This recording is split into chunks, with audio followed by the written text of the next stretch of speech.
Продолжуваме сега со професор доктор Драган Даниловски, професор по епидемиологија на Медицински факултет во Скопје, поранешен министер за здравство, вистински стручњак и голема чест ми е што е тука со нас.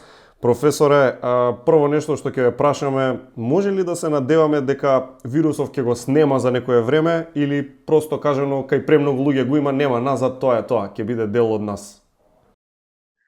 Знаете што, во епидемиологијата делиме вака, тоа што треба да изгори, ќе изгори. Само работава е како да обезбедиме да не изгори премногу нагло.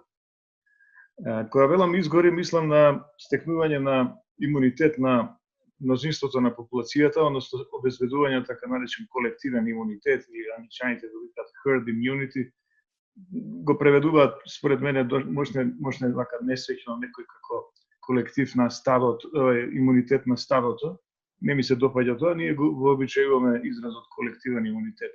Оној момент кога ќе бидат имуни, независно дали по пат на заболување од болеста или со вештачка имунизација, значи кога ќе биде вакцината, битно е најмалку 70% да бидат од целокупната популација имунизирани, отпорни кон вирусот или некој друг агенс, за тој веќе да нема шанси, односно веројатноста да сретне осетливи поединци, да му биде толку мала, што тој веќе не може да воспоставува нови ланци на инфекција и едноставно ќе стигне епидемијата. Велиме стручно, неговиот репродукцијски број ќе падне под единица. Значи, еден инфициран човек или болен ќе заразува помалку од еден околу себе, а тоа веќе значи опаѓање постепено на епидемиското ширење. Нешто ми е чудно, сега има одредени земји што одат со оваа тактика, сакаат да створат колективен имунитет. Некои земји и при тоа ги оставаат луѓето да шетаат.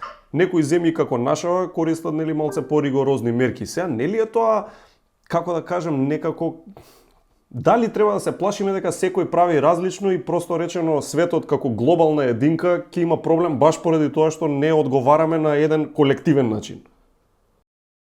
Мислам дека тоа беа хазардерски потези на Англија, Холандија, Швајцарија се обиде, сметајќи дека се моćни финансиски, дека се моćни со ресурси, дека имаат доволно постели, болнички и така натаму, дека ќе можат да свршат работа на брзина. Навалата или инвазијата да помине колку што е можно побрзо, да се испозарази еден огромен дел на популацијата, значи 60-70%, и да направат природно да стигне. Ама се пресметаа во есапите, да речем така што практично сега многу се кајат и едните и другите и третите. Значи веќе има еден униформен пристап од страна на сите на планетава, во смисла на примена на она што значи од една страна мерки на рестрикција, помалку строги или повеќе строги, карантини и ограничување на движење на social distancing и така натаму. И од друга страна проактивно барање на контакти на скриено инфицирани, немо инфицирани, со цел да се детектираат кластери, ќе викаме купчиња, групирања на инфицирани лица, за да се локализираат после тоа. Зашто англичаните согледаат дека тој нивни пристап да го пуштат вирусот да ршум да прави и да ги зарази колку што е можно повеќе, испадна дека го подценија. Испадна дека толку навали нагло, што и кај нив, независно од тоа колку пара имаат и ресурси, че им се преполнеше здравствениот систем и че колабираше на крај. И ако треба да одговорите у моментов која е стапката на смртност, што ќе одговорите? Многу е неблагодарно да се проценува стапката на смртност, зашто различни се вредностите, различни се состојбите во различни делови од светот. Зависи од здравствениот систем, веројатно, така? Да, во Кина околу 1 до 2% засега сметаат дека е. Во Италија веќе 7-8%, 7,5-8%, меѓутоа тие практично паднаа на испит во секој поглед. Тие практикуваат практично она што се вика, они се во military mode. Они се во режим на функционирање како во војна. Што значи тоа? Тоа значи кога во војна имате огромен број ранети, а имате една-две санитетски екипи и сега санитетската екипа мора да одбере кому ќе помогне, кому ќе му го спаси животот. Знаете, во случајов сега они се борат да спасат години на живот, велим. Ако има да бира меѓу 50 годишњак што може да го спаси и 20 годишњак што може да го спаси, овој ќе го остави да умре тој што има 50 години. Не смееме да дочекаме такво нешто.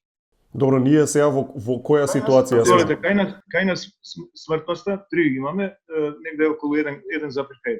Добро, мене ми делува и веројатно е тоа така, докториве, луѓе што работат во медицина се на прва некоја си борбена линија и во голема мера од нив зависи, тоест дали ќе бидат тие здрави, живи, на број, за како ние ќе се справиме. Сега прашањето ми е дали се добро заштитени според вас? Чисто од опрема, дали адекватне имаат, на доволен број? Знаете што, мислам дека не се добро заштитени. Хируршките маски се, би рекол така, една обична козметика. Порите на хируршките маски се некаде околу 300 микрони, а вирусот има пречник од 0,12 микрони. Значи, може да мислите колку вируси ни само една пора на хируршката маска можат да пробијат ако некој ви се исклюка во лице, или ви се искива, или гласно зборува, кога исто така капкички секрет, назофарингеален секрет или плунка излегуваат надвор. А добро, има ли позитивна прогноза бар да дадеме? Барем ако во некој, што може на што да се надеваме? Ако не го сопреме, значи хипотетично, ако не би презеле мерки никакви и го оставиме да си прави што сака, тој ќе напредува се додека има кого да зарази. Се додека, како што ви реков на почетокот, не бидат инфицирани. Так, стигне до нивото. Имунизирани околу 60 или 70% од сите луѓе. И кај нас во Македонија. Ако му се ставаат рампи, бариери, ако се сопира на било каков начин, ако од една страна, тоа се тој сет на рестриктивни мерки, од една страна, значи со самоизолација, со дури ставање во карантин, со ограничување на движењето, со тоа што се вика social distancing или сега е прекрстено тоа во physical distancing, физичко дистанцирање. Така тој термин светска здравствена сега го вообичајува. Значи ако тоа се направи и од друга страна масовно се трага по случаите на инфекции. Верам случаите на инфекции, не болните. Да. Ем болните, ем случаи на инфекција, зашто ги има, би рекол, неопределен број, непознат број во споредба со оној што се регистрира. Не ги знаеме кои се, а се потенцијални темпирани бомби, да кажам, или фокуси, од кои што можат да тргнат нови жаришта и да се претворат во шумски пожар. Ќе сгрешам ако речам дека појма немаме како ќе се развива работата во смисла можеби задутре ќе дознаеме некоја сосема нова карактеристика на вирусов. Па ја мислам дека нема што да дознаеме. Дознавме се што треба и што не треба, односно видовме дека ефтен е вака опремен за освојување на нови простори. Знаете како, ем е смртоносен, ама е смртоносен не толку како неговите пратушеди SARS и CoV. Едниот 10% смртност рискуваше, другиот 37%. Овој некаде околу 1%, нека биде и 3%, но тоа е па помалку од 10%. А сепак е 10 пати повеќе смртоносен од грипот. Ако грипот, да кажем, освојува поголем број, ние имаме до сега 17.000 регистрирани во Македонија, меѓутоа смртноста е тројца само до сега. Или негде доаѓа околу генерално смртност или леталитетот се мери со некаде 0,1% кај инфлуенцата, генерално земено. Ми се чини дека единствена шанса ни е за да не бидеме пасивни и онака да речам без отпор да се предадеме на овој невидлив непријател. Јас велам во војна сме, дефинитивно, и го споредив тоа една парабола направи со еве како изгледа на едно место, реков, Трета светска војна. Со невидлив непријател. Не знаеш од кај ќе те мавне. Но ние знаеме како да му парираме, знаете, за среќа науката е напредната и точно знаеме како. И сега, ако ние не сакаме тоа да го направиме, тоа значи дека со нас има некој проблем. Так. Ако сме припадници на родот Homo sapiens, сега вака малку ќе бидам послободен и можеби малку иронија, ќе внесам. Ако сме Homo sapiensi, па само Homo sapiensот учи од искуствата, ако сакате и од грешките на другите. Ама само будалата не го прави тоа и учи од собствените грешки. Не смееме да грешиме. Ако сгрешиме, прогнозите ми се катастрофични. До крај на месецов нема да ви кажам. Добро, а вака ајде да збориме малце долгорочно, тоест еве пример сите сме загрижени, сите има нели као и мајки, и татковци, и баби, и дедовци и така натаму. Пример тој веројатно нели како што знаеме нема да исчезне вирусот, ќе биде тука и после 5 месеци веројатно и после година, така? Па видите, добро прашање. Јас мислам дека ќе се јавува сезонски, но дефинитивно не можеме да си играме мајтап со него веќе, дека кога ќе ни биде како домашно животно и кога ќе зборуваме за тоа дека настапува сезона на настинки на грип, ќе велиме и на COVID-19, но ќе мораме навистина овој пат да размислиме дебело дали ќе кога ќе имаме и вакцина, нели? Дали ќе одбиеме да се вакцинираме, да си речеме грипче ќе ми помине. Така можевме да си калкулираме, да речем со грипот и со грипот може. Мала е смртност. Ама овде ми се чини дека малку потешко, заради тоа што особено старата генерација, старите возрасти, некои велат над 60 години. Мене тоа малку ме навредува, затоа што нели заради мојата лична карта, така што ја би рекол преку 70 години. Се исклучително вака. Ама не знаете што се смеете, па вирусот, знаете кој умреа во Италија? Па 90% од тие што умреа се преку 81 година. Јас сум далеку од тоа. Значи, така што навистина старата генерација е под ризик, шега на страна. Од 60 години ризиците да умреш ти се зголемуваат споредено со возраст под 40 години. Ако е смртноста 0,2% за генерација под 18 години, 0,2%,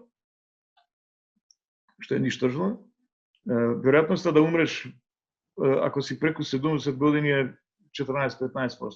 Има еден модел на еден Томас Пуејо, математички модел има направено. Како да се прогнозира, односно се пресмета, хипотетично, нели, бројот на умрените, бројот на заболените, на инфицираните, не на болните, на инфицираните од болеста, врз основа на бројот на умрените. Така. Ние имаме тројца. Так. Тој вели ако секој умрел после 20 дена од како се инфицирал, на секој еден умрен му следуваат 1600 инфицирани. Тројца. По 1600? 4800. 4800.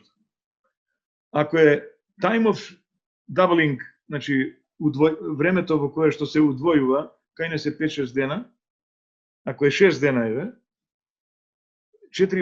како беше 4800 по 2 9600.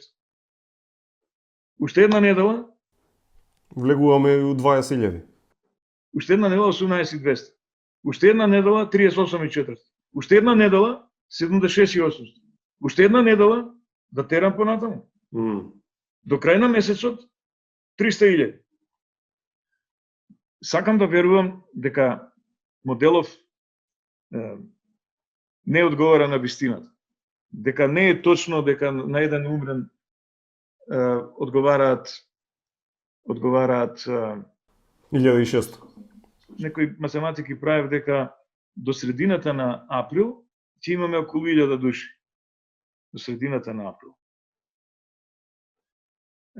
А за понатака малку повеќе. Колку и да се, и 1000 да се, не се малку. Јас велам, дефинитивно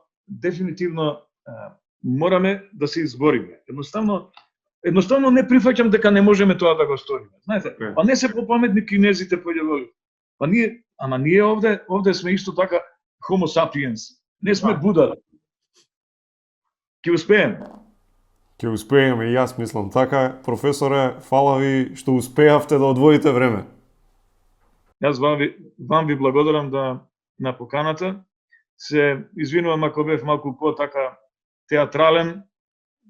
Не беше тоа заради драматуршки ефект, никаков, едноставно ме погаѓа тоа. Не можам да зборувам со монотон академски стил, Да. знаеш. Разбирливо. Не е време за академизам. Не е време воопшто. Баш така. Останете здрави и уште еднаш ви благодарам, па се слушаме за подобри работи. Јас вам ви благодарам и вардете се, носете маски, не е мајта превоца. Чао, чао, професор.